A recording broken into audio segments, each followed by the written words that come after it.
And hello, movie lovers. And today I actually have my good friend Soda with me. We're going to be talking about Almost Famous. And I'm excited to actually do this. I've been wanting to do this review for a while now for Almost Famous. So without further ado, let's go on ahead. Let's get on with the show.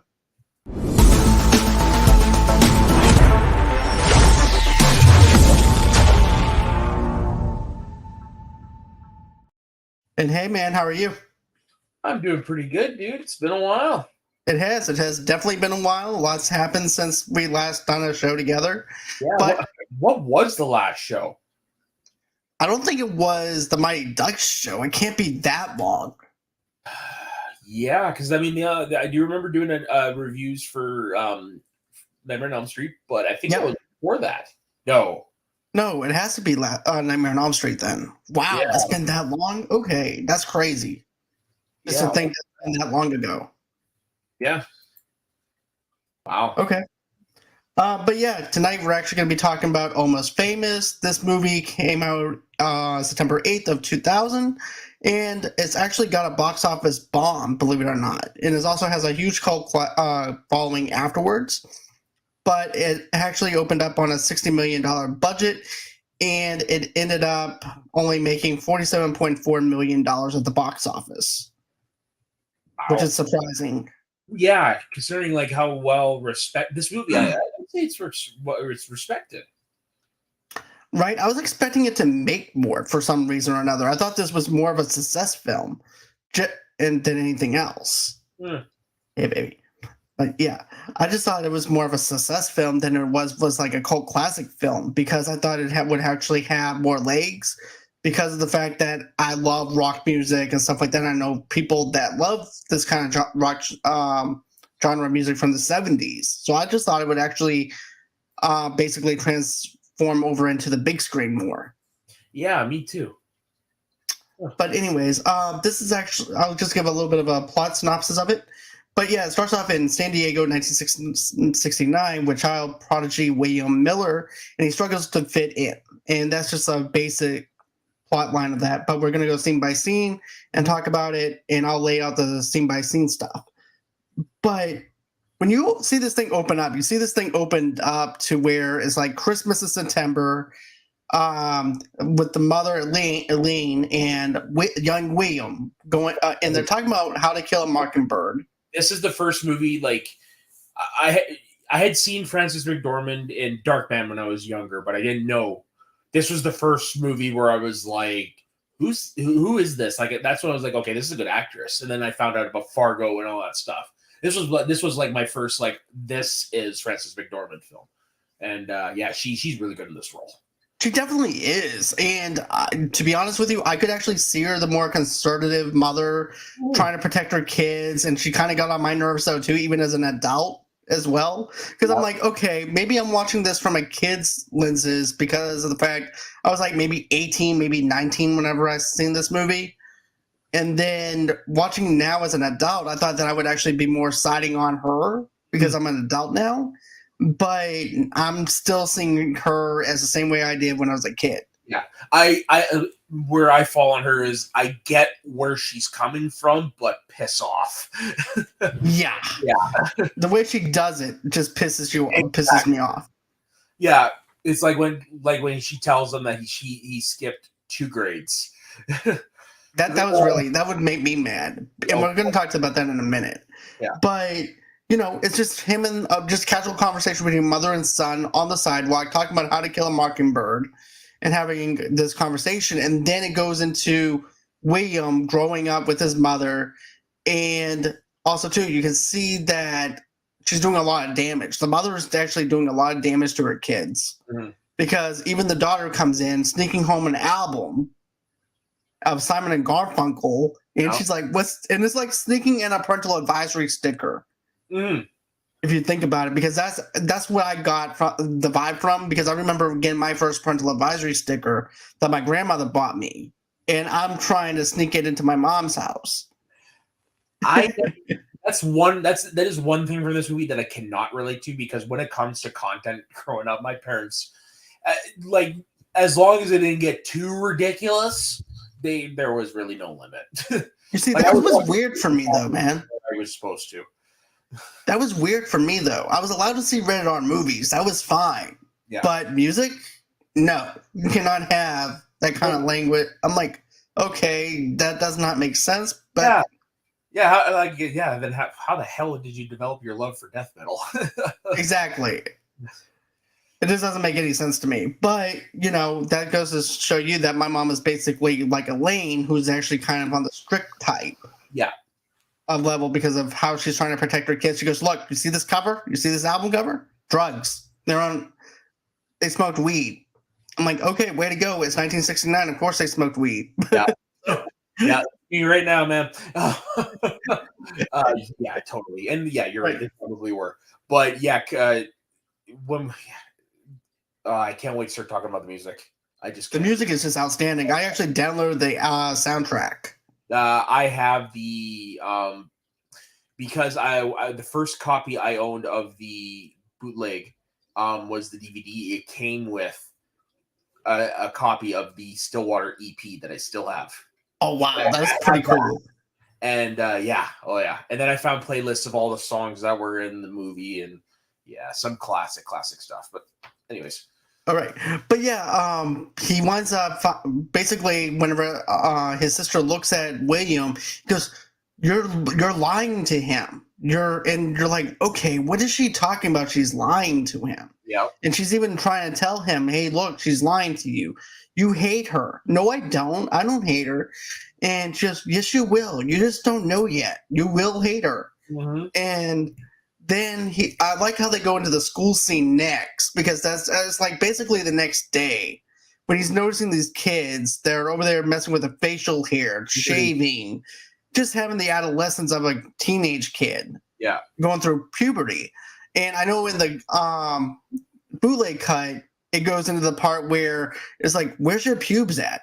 He goes, oh, I shaved them. Yeah. Yeah, you shave your pubes? Yeah. And I thought, okay, I've seen this movie over 100 times whenever it comes down to the theatrical cut. I think it's just because of the fact that I've seen it so many times as a theatrical cut and not as a person who's just been familiar with the bootleg cut. I think that's why the theatrical cut is actually my favorite over the bootleg cut. And I just think that the simplicity of him just looking at these kids and questioning, why am I different from them? What makes me stand out from them? And then it jumps into the whole car scene with the mother, the confrontation in the car. I think it actually works out a lot better for me whenever it comes down to that scene. Don't get me wrong. There are some moments where you're like, I understand why they were cut. But like, I mean, when it comes to director's cuts, like this is one of the better ones. Like it doesn't detract from the theatrical cut. It just enhances it. Right. And like this is a movie where it's like I'm fine watching whichever version, but I just if I'm going to sit down and watch on my own, it's going to be the bootleg. Right, and that's what I wanted to know was like, what about this scene for you though, from someone that's saying the bootleg cut of it? Like this is why I mentioned like there are some scenes like I get why they cut. Like the bit where it's just like, where are your pubes? Oh, I shaved them. Like that's just a lame excuse. Like we kind of got from the situation that these conversations are already happening. So I mean, the scene in the car is the one I like, where he finds out I'm two behind. Right, and I like how and then basically that's when we actually have, because it's okay, Mom, I understand, you jumped me a couple of grades, I'm fine. Yeah. And then the sisters like tell him he doesn't need to know. Yeah. He goes, well, you're 12. What? And then she's like, then I like how the sister's looking at the mother going, you just robbed him at an adolescent. So basically what I got from that was the mother is being overly protective and tries to control everything that her kids do, to the point where she doesn't want him to go through the same things that the sister is doing and being an adolescent, talking back to her, going through things that teenagers do. So therefore she's going to try and stop that and control that. Yeah, she basically wants to mold William into her mold. Well, she's loving while doing it. She just wants basically she wants the ideal son. Exactly. And then you also have that other thing too, where the sister is more free spirited. She's actually not afraid to tell it like it is. She's also 60s and 70s. right. And that's what I like about the sister. The sister is complete opposite. And she also doesn't BS around. She's like, you need to stop hiding the truth and start explaining yourself. Yeah, and Chloe Deschanel. Zoe Deschanel. Sorry, great in this role. This is the first time this is the first thing I saw her in. Right, and then also too, you also have the strong will, Elaine's strict ban on rock music and her fear to pop culture having a lasting effect on her children. Finally, driving William whenever he turns 18 years old. And of course, his sister Anita winds up moving over to San Francisco to become a flight attendant. Yeah, which we find out at the very end of the movie. Yeah, because we don't really hear from her at all after she leaves. No, but she did say that she was going to be a stewardess, though. Right. She did say, but I mean, we don't actually see her as that until the very end of the movie. That's true. Yeah, and like there's one thing I want to touch on is the moment she leaves, and she leaves for William, and she leaves behind her music, and I that's one of those moments that resonates with me because I had that moment. For me though, it was my uncle's tape collection that was at my grandma's that he let me have. That was what opened my ears to music, and the first song that did that is "Wild Child" by Wasp. Oh, nice. That was the first one where I'm like, this is rock music. Let's go. I was 13 and I was like walking around with a Walkman and stuff like that. And my grade 10 science teacher told me I was born 2 decades too late. It's kind of like what this story is in a sense, because that's also what we wind up with Lester Bang winds up telling him too. Yeah. Well, which we'll get into in a few minutes, but yeah, William's sister leaves home, to become a stewardess. William discovers his love of music through his sister's record collection that she left for him. His sister used music as a way to escape from her mother, and that's what I have in my notes. Yeah. While William used it for his passion for writing and loving music. So that's the two differences. One is trying to escape from music. The other one is probably doing both, using his writing and the music as an escape mechanism to a way out of it. Yeah, he's basically embracing it, and he's looking at it from ways that most people don't. And yeah, I do like that because, like, not necessarily with music, but with other things in my life, I kind of look at it like that. Right. But, I remember my Uncle Paul here's the thing. I grew up in 1950s and 60s music. Okay. And then when my Uncle Paul when my aunt got married to my Uncle Paul, that's when I discovered rock music. That's when I discovered AC/DC. That's when I discovered all the hits that I've grew up with and love. So right. So therefore this is actually very relatable to me. This is like a love letter to music lovers. Exactly. And then if you actually go and you look at all the songs that are in this movie, you're 100% right. It's a love letter to music lovers, and it doesn't have just the hits. It has some deep cuts, and it has real music with meaning, which is the best type of music. Definitely. And my favorite one, of course, is Tiny Dancer with Elton John. That's always mine too. Every time I hear that song, I cannot help but imagine that scene. It's an iconic scene. Right. And when I'm listening to the soundtrack, watch the movie. Right. And you know what, man? Whenever I'm listening to the soundtrack, I feel like my car is being transformed from a 2015 car into a 1970s car. Yeah, no, it's a great scene, which we'll talk about when we get to it. But yeah, it's such a great scene for many, many reasons. Definitely. But then we wind up meeting Lester Bang. Lester Bang, real person. Yeah. Real person. Let's clarify. There are actually people. There are real people in this movie. People at Rolling Stone are based on real people. Lester Bangs was a real person. Yeah. Which he's actually an editor for Crane magazine, and he winds up giving William a shot at writing a story about Black Sabbath. Mm-hmm. And he goes, you know what, man? I see your passion. I see that you're digging what you're loving to do. And I also like it whenever we first get our first introduction into him, though, too, because of the fact that he's on the radio. He's giving his whole entire criticism, and he's loud. He's funny. He's giving positive criticism while also telling you how he's being 100%, 10%, 1% honest with his criticism. And that's one thing I really loved about it, was like how honest this movie is true to the actual people that portray these characters. Yeah, and you know why that is, right? Because of the fact that the director actually worked for Rolling Stone. Exactly. This is semi-autobiographical. Right. So this was his world. So that's why everything seems so intimate, and he gets the real characters, why he nails Lester Bangs and Lester's Ben Fong Torres and stuff like that, like, because this was his life.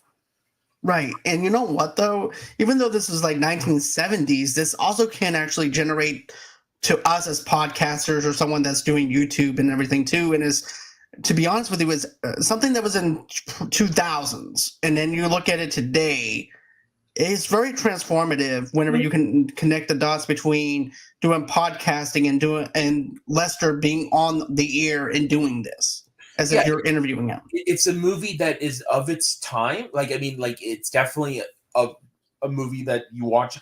It's the 70s, but it also, you're right, it connects to multiple generations because everybody goes through something like that at one point or another. Right. And, you know, I like the fact that you have this awkwardness between the two of them after they speak. Mm-hmm. And even in the bootleg, I thought the bootleg did this very well now, this part, where they're just standing in front of each other. And he goes, okay, well, you can go. Yeah, I'll go. Yeah. And then they're just standing there, and then they go and have coffee. Yeah, they're definitely two peas in a pod, those two. Like, Lester Bangs is the perfect mentor for someone like William. Right, and including whenever he says, "Look, don't be friends with the musicians. Mm-hmm. They're not your friend. They're going to look at you as the enemy. They're going to try and do all this stuff to you to make it seem like that they're your friends, but they're not your friends. Yeah. And I met you. You're not cool." Which is true. Yeah. Right. Definitely not. And he has this innocence about him. William has like an innocent face to the point where that people can trust him, but at the same time, they're going to still look to him as an enemy. Yeah, exactly. And we definitely learned that the hard way. Right. So then, of course, you know, $35 assignment to review Black Sabbath's concert. William is, of course, barred from the backstage until the opening band Stillwater arrives, and William flatters his way in. And, of course, he's getting a... This is actually hands down one of my favorite things, is when the mother is against this rock and roll thing. Don't do drugs! And then here comes the girls, don't do drugs! Yeah. Oh, I've been there. I've got a story like that. Because it involves drugs, but it involves me being drunk. Right. And the two women walking by. But anyways, that's another story for another time. That's probably for a Wayne's World episode. Yeah, but anyway, but, you know, I think that this is actually the awkward thing of having your parents drop you off at this rock concert, and then your parent saying something embarrassing about something like that, especially an uptight parent. And then she's like, look, if anything happens, use the family whistle. And then she's whistling at him, and then that's when she winds up saying, don't do drugs. And then, of course, you have the repeated line of the girls saying, don't do drugs. Yeah. And he's just yeah. Then he walks down into that backstage area, and the bouncer's over there looking at him like, who are you? Yeah. He goes, I'm William from Cream Magazine. You're not on the list. You need to go away. And most people would actually, like, this is his first big break. So he was about to bawl. He was actually about to cry because he's like, look, I got my first big gig. $35 to a teenage kid in the 70s? This is like lunch money for him. Yeah, exactly. And I mean, like, he's not, at this point, he's not that type of character who would not take that for an answer. It's like, oh, right. Okay. Because this is actually his future writing. This is actually everything that he's been built up to, and then and he might feel at this if he doesn't get access into that area. So he walks away. Then that's when we wind up seeing Penny Lane and the rest of her friends First time. and the Band-Aids. And she's like, "This is Penny Lane. This is the person that told us, no, we don't sleep with the musicians. We were a Band-Aid for the musicians." And William even says, "Well, I'm not a groupie." And then that's when they give him that whole entire line. You're like, oh no, there's a distinction. And after that, the girls winds up leaving him because they actually get in. And then after that, you see, I like the little small nuggets where you have supposedly Black Sabbath shows up, and you know it's Black Sabbath, but you don't see Ozzy, you don't see any of them, and they pull up and they open up the garage door, and then after that, Stillwater comes in with the bus with Bessie. With Betsy. Yeah. Oh yeah, and that's when we meet the band for the first time.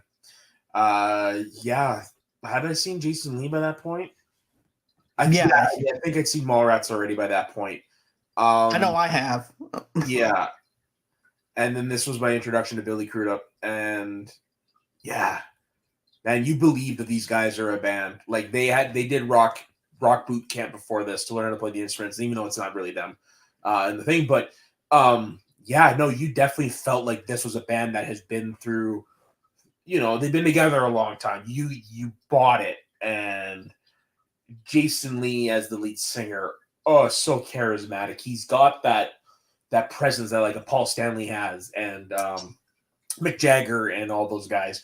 And then you've got Russell from Stillwater. You look at him and you think Tommy Iommi, you think Eric Clapton, you think like the guitar players of that caliber. And you're like, oh. Exactly. And you know what? That role was actually supposed to go to Brad Pitt. Yeah, I think I read that I can't picture anyone but Billy Crudup. Same as well. And as a matter of fact, Brad Pitt left because he said that he didn't fit the role. He said that he also didn't fit the role for it. Yeah. And that part where basically you have one of the people say, "Man, you're nothing but filled with ego and your good looks." That was written in there just for Brad Pitt. Nice. And so they just kept it in there for him, but I think it fits the bill very nicely anyways. Totally. Yeah. But then of course we have lead guitarist Russell Hammond takes a liking to him and his new acquaintance, veteran groupie Penny Lane, who has taken him under her wing. Despite behaving as a stereotypical groupie, Penny Lane insists that she and her friends are Band-Aids, a term she invented to describe female fans that are there more than just for music and the rock stars themselves. But the backstage stuff is actually pretty cool. Like whenever he's trying to interview them. I said inaccurate. Yeah. Because of the fact that, I like how he's trying to interview Russell and then they're still trying to get on for the show. Like there's no time to interview somebody during that process. And he's still trying to get that interview. And I like how he goes up to the lead singer and he's like, "Yeah, the chicks are great. That's always good. And it's the music. It's that drive. It's about that buzz." And it feels like, and the way the camera angle actually is, it feels like a VH1 behind the music. I was going to say, it kind of felt like a little documentary, Because those are answers that are those are basically like textbook answers. Exactly, because, okay, don't get me wrong. When we first see the camera angles and the way it's actually going, it looks like an actual studio-based camera. Yeah. Then when you get into the whole entire act of him trying to interview, the movie takes a slight tone and change to where it feels like it's a VH1 behind the music. Yeah, because now we're about to go, we're entering the process, we're about to go on stage. Right. But what did you think about the whole interview process? And then, of course, saying, "Oh, the chicks are great," and talking about it's just a typical thing that character would say. And I like picture, That's my first impression. Like, it's a great introduction to those characters because that's what those characters were like at the time. If you know your history, So yeah, no, it was like I said, great introduction. Not surprised that that's the answer they gave because they don't know the kid yet. Like they don't have reason to open up to him and give him the real answers. He's just like you said, the enemy. Exactly. And then also too, after the concert, the interview, now get this, okay, he had a great time at the concert, right? So I actually had this in my notes. After the concert and the interview, this could have been William's story. This could have been the thing that wrapped everything up and sent him on his way. He got his story that he needed with Cream Magazine. So anyways, it would have just ended on that one night of success that he got the story. But it expands with Russell inviting William to Fever Dog's next show, but also inviting Penny Lane, which makes me think Russell is using William to get to Penny without William, no Penny Lane, because of the fact that William introduced the two of them together. Yeah, but he already had a history. So they already had a history. So that was already there. Okay, because that was just playing off the narrative. Basically, it's telling the lenses behind William on how he's looking at it. Yeah. And that's how I was perceiving it because of the way William's looking at it. Because I was thinking, okay, this is their first introduction, so therefore, yeah.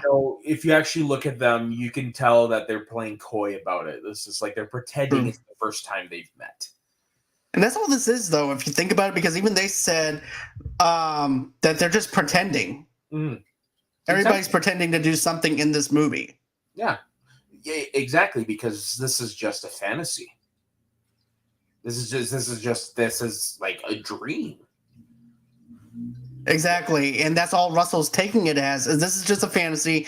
He's giving this girl what she wants, and she's going all out. She's falling for the guy and thinking that this is actually legit. And he's like, look, this is not legit. This is not. Basically, a girlfriend or fiance or something like that already. Yeah. Right. And girls come and go because of bands being on the road all the time and things like that. But anyways, then, of course, he winds up telling her it ain't California without her. We want her around like last summer. And that's whenever it gives you the key idea that she's been around with them. Exactly. Even though it's used as a pickup line, but, some it's people code. can look at, It's code. It's definitely code, but William is going over William's head. Well, yeah, he's naive, because as we've already established, he's sheltered. Right. And so, anyways, while Stillwater's being fake, the band has to. Okay, so that's a little bit later that I'm getting to. I'm going a little bit ahead of my notes. So after that winds up happening, Rolling Stone editor Ben Frog Torres hires William to write. Torres, not Ben Frog Torres. Ben, if you're watching this, probably. Fong, sorry, Ben Fong. My apologies, sir. If you ever want to do a piece on me, just know that I apologize. But Rolling Stone editor Ben Fong Torres hires William to write an article about Stillwater based on his skills and sends him on the road with the band. William interviews the other band members, but Russell repeatedly puts him off. Mm-hmm. And you can tell that he's just shining him away. It's like, yeah, we'll talk about it later, kid. Yeah. Hey, look. Yeah. I don't want to. Gaslighting is not the word, but yeah, he's basically like, pushing him to the side. It's like, just have fun, man. Yeah, you're here with us now. You're here on the bus. And basically, he's thinking that this is what William wants. Yeah, he just wants a bus ride with the band, and not wanting an interview. He just thinks that he's basically like another groupie, but a journalist, in a sense. Yeah, because literally the enemy. Right. So therefore, they're going to give him a limited amount of information, anyways. Mm. Yeah, like I said earlier, they have no reason to open up to him at this point. No. They don't know him from a stick in the mud or anything. Yeah. So then after that, tensions between Russell and lead singer Jeff Babe soon become evident and not helped at all at the band's first T-shirt. A full band shot that pictures Russell in full view while the rest of the band is in shadows. Yeah. Yeah. Is this what then leads to him leaving? Yeah, this is actually what, because remember Russell says, "Okay, let's bring out the T-shirt again. Let's see the T-shirt." Mm. Because remember, the manager said, "Okay, no problem, no T-shirts, happy band." Goes on ahead, picks up the box, and moves out.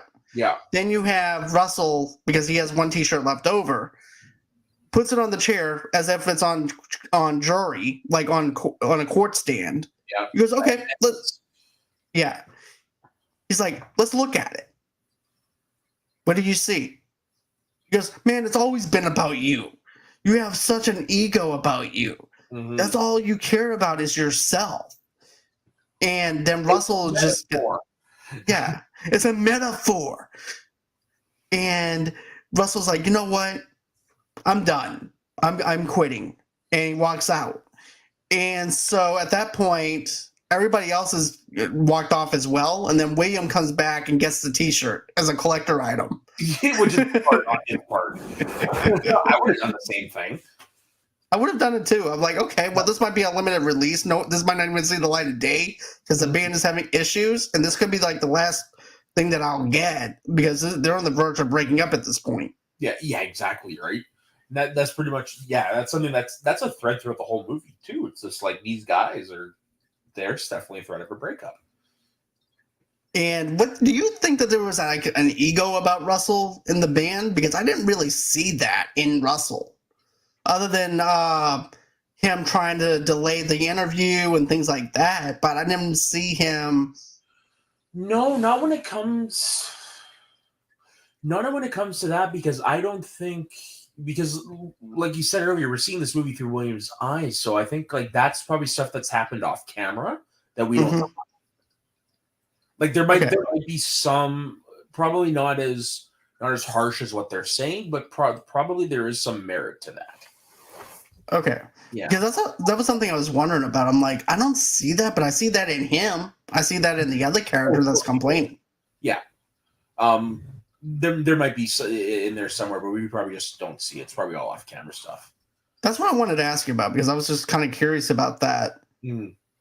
But yeah, William is. Remember, like we meet the band when the stuff's already been happening, right? Right, exactly. Russell could be just putting up a front, at first for the kid, but I mean, like this stuff's already happened. Right, this is a history that this band's been through for God knows how long. Yeah, we don't need to see it. And then at that time, he winds up leaving, and I think that's whenever they go to that party. I am a golden god. Yep, which is also something that someone from Zeppelin said. Robert Plant, I believe it was. Yep. Yeah. But I like how he says it. He goes, "I want to be with people that are real.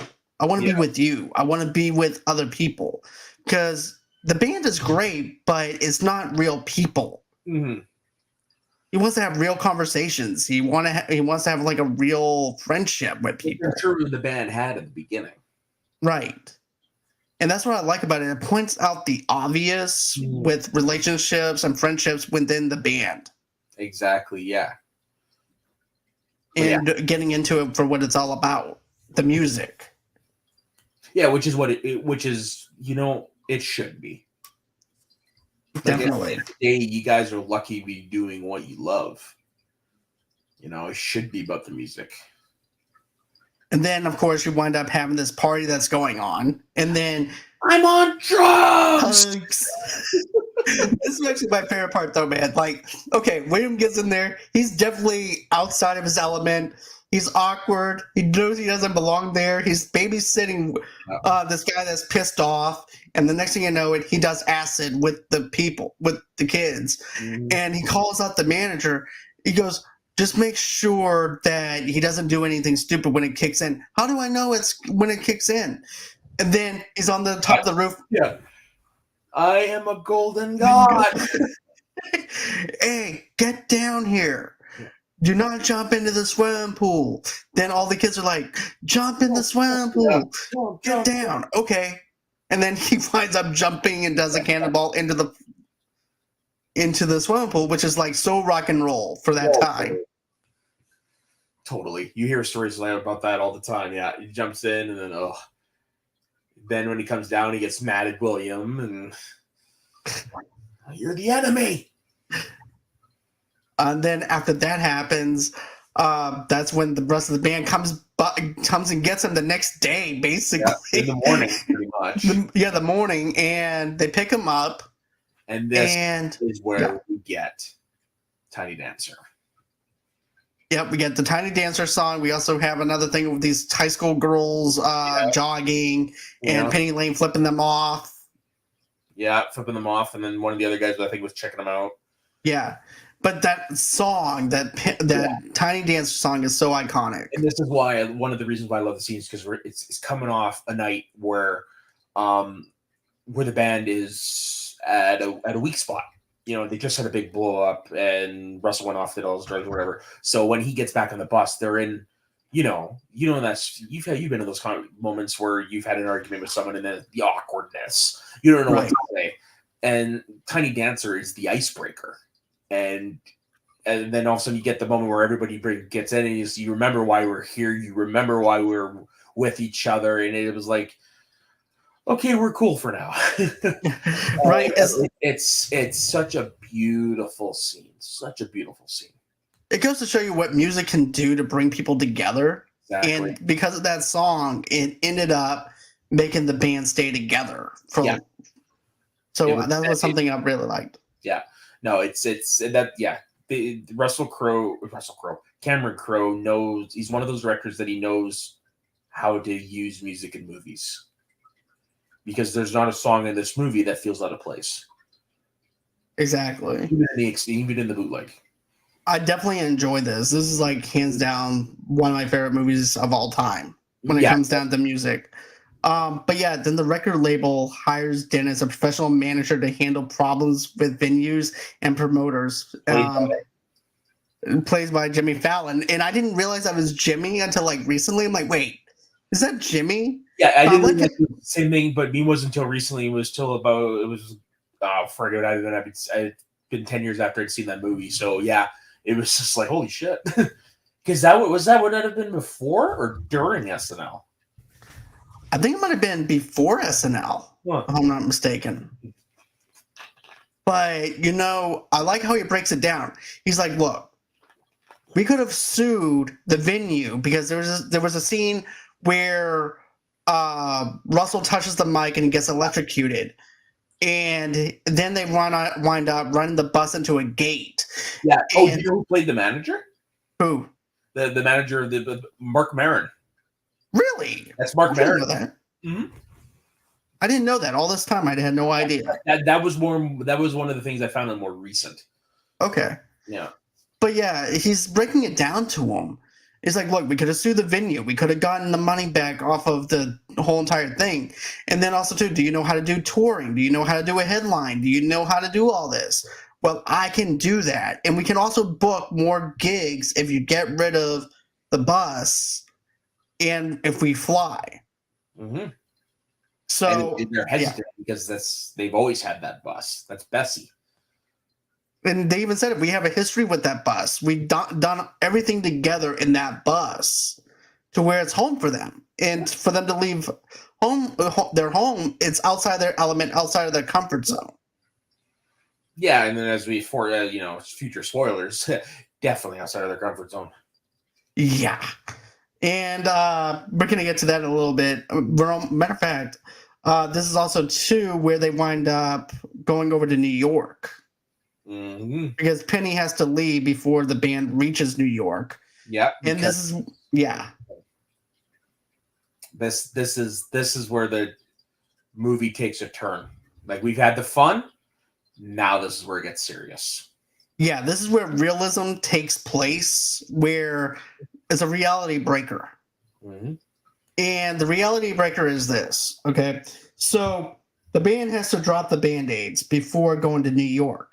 So basically what happens is to humble pie. So basically Stillwater gives folks a real band. Yeah.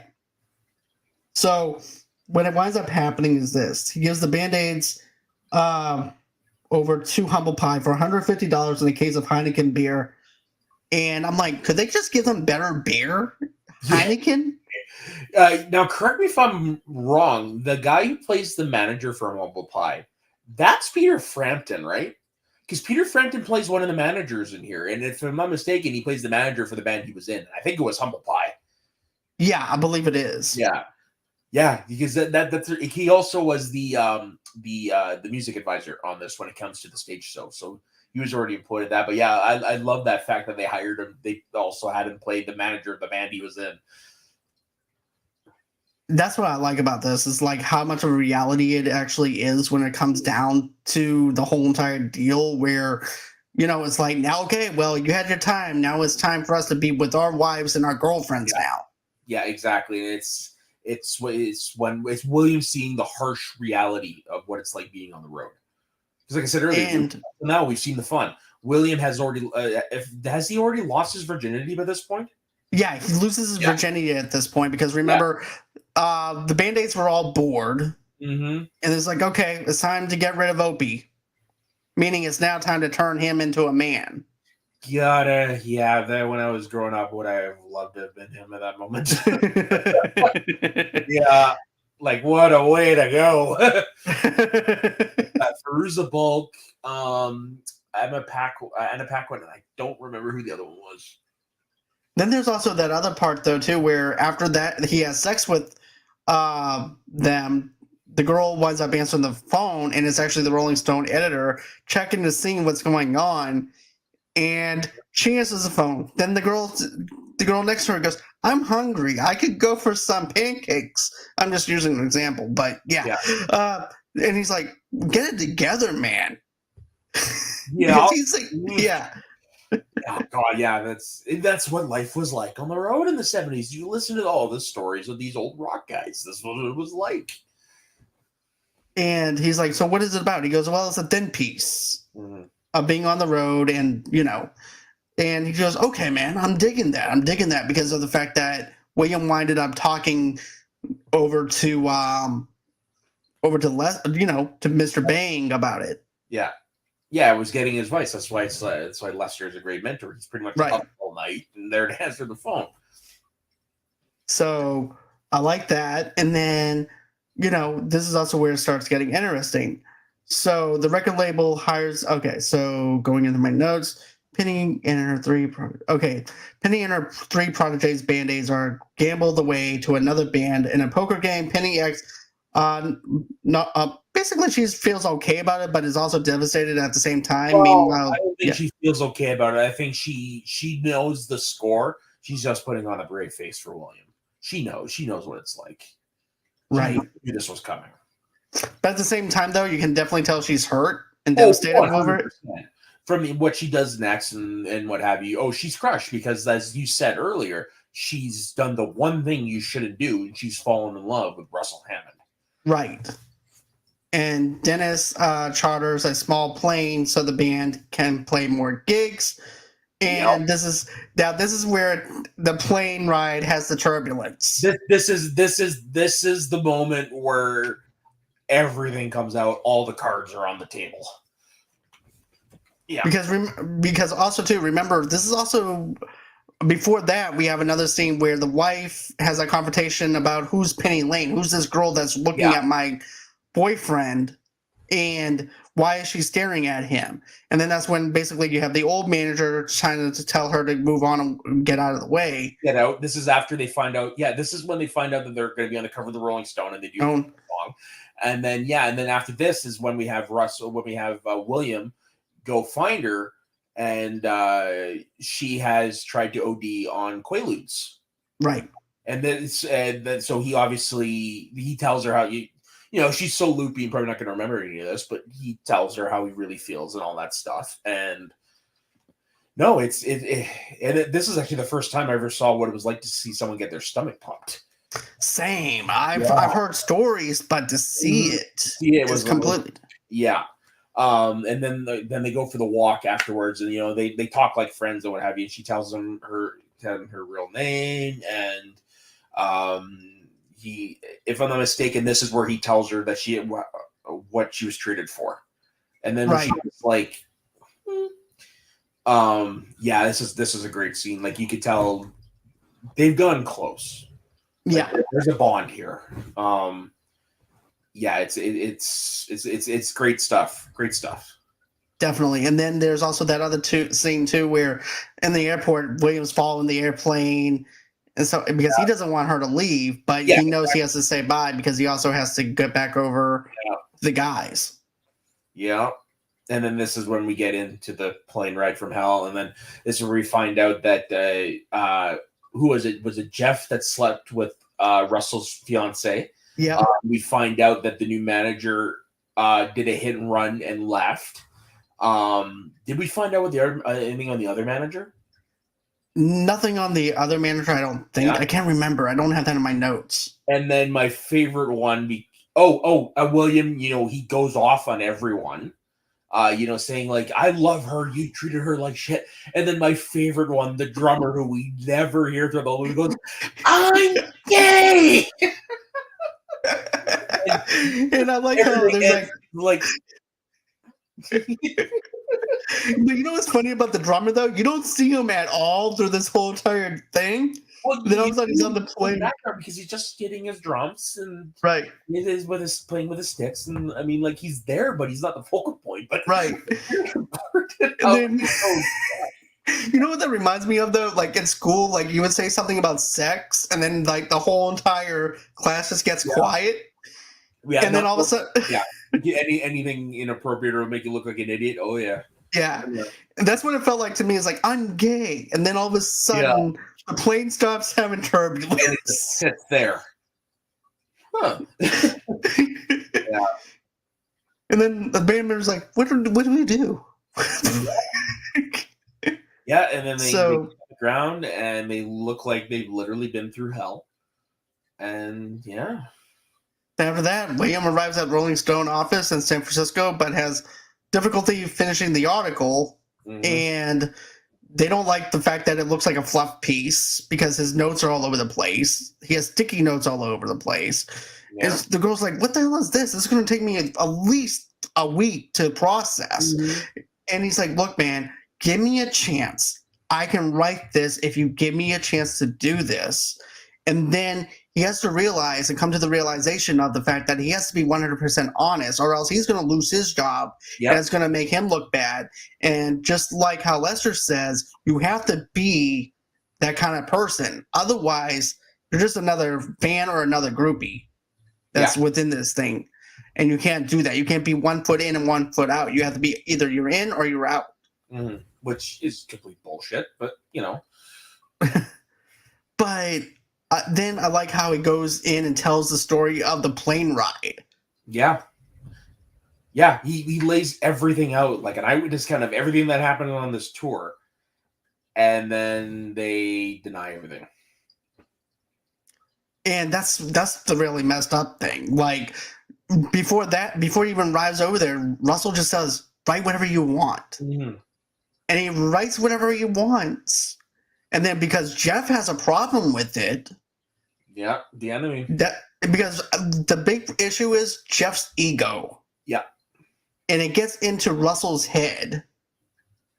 Because nobody else has a problem with it other than Jeff. Mm-hmm. And then once it's a Jeff problem, then it becomes a band problem. Yeah. Yeah, and then they deny everything, completely wrecks the kid. And then this is when he's at the airport getting ready to leave, right? Right.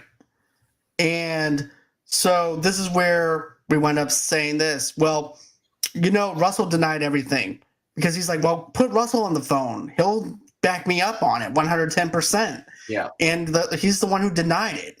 So then after that happens, he leaves. Yeah, it was like a stab in the gut. And then this is also too where we actually have this great thing that happens with Lester and him talking on the phone before he was writing the article too. But still, I like that whole entire setup. Mm-hmm. Yeah, basically the final lesson. And then after that, he says he's perceived friendships with them are not real and advises him to be honest and unmerciful. Rolling Stone's editor rave over Williams. Okay, we already got that. That's what I was talking about. And then of course Anita, he winds up going over to the airport, like you mentioned. Yeah, because now he's got to go home. Or right, yeah, he's got to go home now, and he looks like literally he's been through hell. He looks like he hasn't slept in a week. He's so disheveled, probably hungry, and who happens to walk by but his sister, right when Who's he's this? on the most. And my favorite thing, she says to him, "Look, I'll take you anywhere you want to go." So, Bet. I get it. and he makes her go over to the house that she does not even want to be foot in. Mm-hmm. And the mother answers the door, and she gives her a hug, and they're both embracing each other and laughing. Yeah, basically it was awkward at first, and then it's like oh, they missed each other, you know it. Right. Just because you're gone from your family and you had your problems and differences, that's blood. You're not going to get rid of that. Yeah. And so then William winds up crashing, and then we wind up seeing Russell goes over to Williams's house thinking it's Penny Lane's house. But here's how we got there is we get another scene backstage, and he runs into Fairuza Balk, who had already by this point left, and he tells her everything. She tells him everything, and it makes him realize that what he did to William was not right. And that's and then that's how he got the address wrong. Yeah. And then that's of course where we wind up seeing him do that. I love the whole entire thing because he's actually thrown off with it. Yeah. Russell is. And he sees Williams' sister, and then he sees the mother, and I like how he looks at Elaine. Yeah, and then he clues in, he's like, oh shit. Hi. How you doing? Nice hair. Yeah, and my favorite thing that Elaine says to him, he goes, "I knew we connected when we talked." Yeah. And his eyes got big like deer in headlights at that point because this guy so being confronted is so funny, right? But hands down, though, this guy made him miss his graduation. He made him go through all this hell and all this turmoil. Exactly. He deserved everything he got in that one part. Yeah, exactly. He did not deserve to get backstabbed like that. No. So he goes upstairs. He sees William. William is still hurt by what happened, and Russell's trying to apologize to him. And William forgives him and is like, "Well, let's do the interview." Yeah, it's strange because they never had gotten the interview yet. No, he didn't get. Yeah, and then what was it he said? So how did William start? It's like, well, from the beginning. What was it he said? Yeah, he said from the beginning it was about the music. Yeah. Yeah, and then we see Russell leave. I'm assuming to go see Penny. Right. The rest is history. Right. Russell was verified that the article of the Rolling Stone, which runs its cover feature, Penny fulfills her long-standing fantasy to go to Morocco, and Stillwater tours again by bus. Yeah. Yeah, and then we see the newspaper article in the credits, and it's in the movie. I'm glad that we did this review because this is something that I've been wanting to do for a long time, is talk about this movie. This is one of the movies where if somebody wants to talk about it, I will.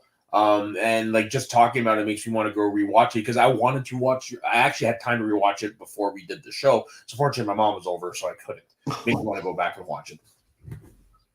But still, hands down, great show, great movie. I can't wait to actually watch the whole bootleg cut because there is some stuff in the bootleg cut that I feel like, that we could go over later on in the future. It's like a bonus. There's more music too in the bootleg cut. And what's pretty cool is like Led Zeppelin's got songs in here, and that they're at the time, I don't know if this is still the case, but they were notorious for never letting their music get out there and be licensed. Right, because it was even hard for them to do Kashmir. Remember, they wouldn't release that song. They also Stairway for Wayne's World. Like whenever they would, I think it's in most copies of the film after DVD or whatever, it's a generic song when he's in the guitar shop instead of being Stairway because of that. Right.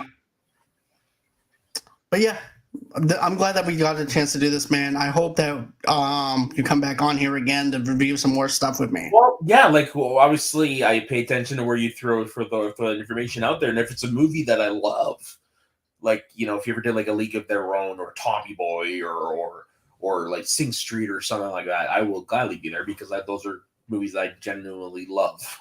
Okay. Yeah, we're gonna be doing Airheads pretty soon too. I've been wanting to rewatch that movie. Actually, I do have the Blu-ray. You have a Blu-ray of that? I need to get that. Yeah. Because it's not streaming anywhere. I might actually have to get that because Taco and I are going to be doing that one. It's a fun one. It is. I love that movie. I haven't seen that movie in ages, so I can't wait to see what we have. Yeah. But is there anything going on as far as your channels go or anything like that? Just follow me over in the Northern Entertainment Group where I do Fun with Flags with our friend 50. And I do occasionally do, I think, usually 2 to 3 episodes a month for The Greatest Show in the Galaxy, which is his his Doctor Who show over on the Northern Entertainment Group. Coming up, I believe it's next month, my buddy Dagan and I will be launching a new wrestling channel. Just keep an eye out on our social medias for that. And yeah, you can follow me over at Twitter and Instagram at soda_the_saxman. I do have an Instagram account, but I'm more of a lurker and I don't go on all that often. I'm mostly on Twitter. Okay. With that being said, guys, that's going to be it as far as the show goes. I hope that everybody enjoys this show. And always until next time, guys, bye-bye.